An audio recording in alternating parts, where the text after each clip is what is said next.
সাধারণত এত ভোরে কিন্তু ওঠা হয় না, যদি কোনো দরকার থাকে কাজ থাকে তবেই ওঠা হয়। এখন বাজে হচ্ছে 4:44। আমি উঠেছি 4:30টায়। 4:30টায় উঠেই কিন্তু পঙ্কজকে একটু জল গরম করে দিলাম আর সাথে চা।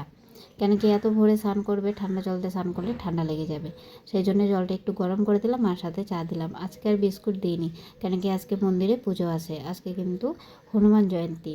তো হনুমান জয়ন্তীর জন্যই কিন্তু এত সকাল সকাল কিন্তু যেতে হচ্ছে মন্দিরে, কেন কি মন্দিরে পুজো হবে আর পূর্ণিমাটা যেহেতু আছে, তো পূর্ণিমার মধ্যেই কিন্তু পুজোটা সেরে নিতে হবে, সেই জন্যে কিন্তু খুব তাড়াতাড়ি কিন্তু চলে গেল। আর আজকে কিন্তু সারাদিনই কিন্তু পঙ্কজ অনেকটাই ব্যস্ত থাকবে।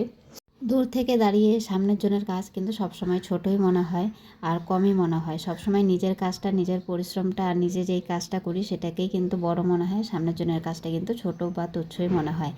অনেকেই কিন্তু মনে করে যে পুজো করে, পুজোতে আবার কিসের খাটনি, কিন্তু পুজোতেও কিন্তু খাটনি হয়, পুজোতেও কিন্তু পরিশ্রম হয়। হ্যাঁ, এটা হয়তো আমিও হয়তো আগে হয়তো ভাবতাম যে পুজো করে ও কী আছে, দুটো মন্ত্র বলে দিল হয়ে গেল, পুজো শেষ। কিন্তু না, তার পিছনেও কিন্তু অনেক খাটনি থাকে।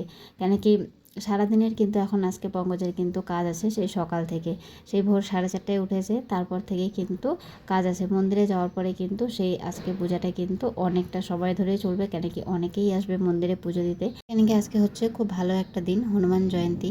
তো মন্দিরে কিন্তু অনেক বড় করে পুজো হবে, আয়োজন হয়েছে, আর সাথে কিন্তু প্রসাদও দিবে সবাইকে।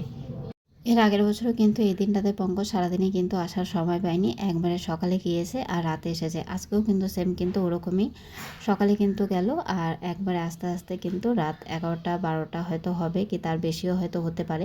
কেন কি মন্দিরের সমস্ত পূজা টুজা শেষ করে, কাজ কাম সব শেষ করে, সব সুন্দর করে গুছিয়ে টুচিয়ে তারপরে আসতে হবে।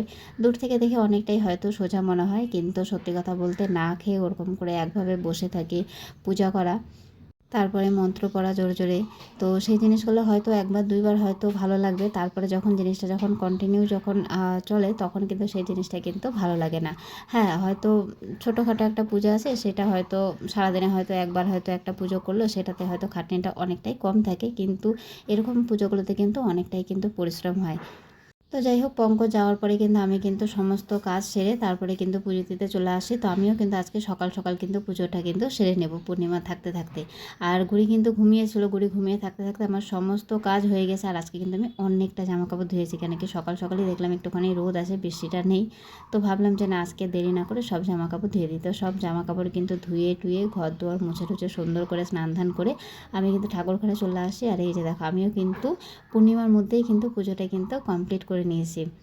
এখন একটুখানি যাব মন্দিরে, ঘরের পুজো কমপ্লিট করে তারপরে মন্দিরে গিয়ে একটুখানি পুজো দিয়ে আসবো। না, এখন কিন্তু পঙ্কজের মন্দিরে যাব না, মানে এনটিএস মোড়ে কিন্তু এখন যাচ্ছি না, এখন আমাদের এনজিপিতে যে মন্দিরটা আছে যেখানে আমরা ছোটোবেলা থেকে যাই সেখানে যাব। হ্যাঁ, সন্ধ্যার দিকে ইচ্ছা আছে পঙ্কজের মন্দিরে যাওয়ার, মেয়ের টিউশন আছে, মেয়েকে টিউশনে যখন ছুটি দিবে তখন কিন্তু যাব। মেয়ের টিউশন ছুটি হয়ে যাবে, মেয়েকে ওখান থেকে নিয়ে তারপরে গিয়ে মন্দিরে গিয়ে একটুখানি পুজো দিয়ে দেখে প্রসাদ নিয়ে বাড়ি চলে আসবো। সকালে সমস্ত কাজই করেছি, কিন্তু বিছানাটা কিন্তু পরিষ্কার করা হয়নি, কেন কি মেয়ে ঘুমিয়েছিল জন্যই কিন্তু আমি অনেকগুলো কিন্তু জামা কাপড় ধোয়া সমস্ত কাজ আমি সেরে নিয়েছি। ও উঠলে কিন্তু এত কাজ কিন্তু এত তাড়াতাড়ি কিন্তু করা যেত না, সেই জন্য ওকে কিন্তু ঘুম থেকে ডাকেনি। আর যেহেতু অনেকটাই সকাল ছিল সেই জন্য ওকে আর ডাকলাম না, যে না, যখন আমার সব কাজ কমপ্লিট হয়ে যাবে পুজোর সময় ওকে ডাকবো। আমি চেষ্টা করি যখন আমি পাঁচালি পড়ি, হনুমান চালিসা পড়ি, তখন ওকে সাথে রাখার, ও যাতে জিনিসটা শোনে। তো আমরা মা মেয়ে কিন্তু এখন বসে বসে গল্প করছিলাম আর বিছানাটাও গুছাচ্ছিলাম।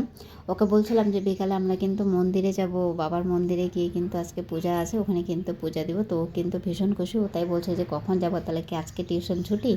গুড়ি কিন্তু সবসময় কিন্তু চান্সে থাকে, সুযোগে থাকে যে না, ও কখন বলবে যে না আজকে টিউশন যেতে হবে না, আজকে টিউশন ছুটি।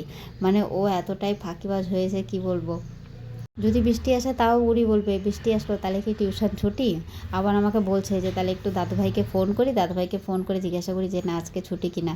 কেন কি হনুমান জয়ন্তী তো আজকে, রামনবমী যেদিন ছিল সেদিনও কিন্তু ও জিজ্ঞাসা করেছে দাদুকে যে আজকে কি টিউশন যাব, তো দাদু বলেছে যে না আজকে আর যেতে হবে না।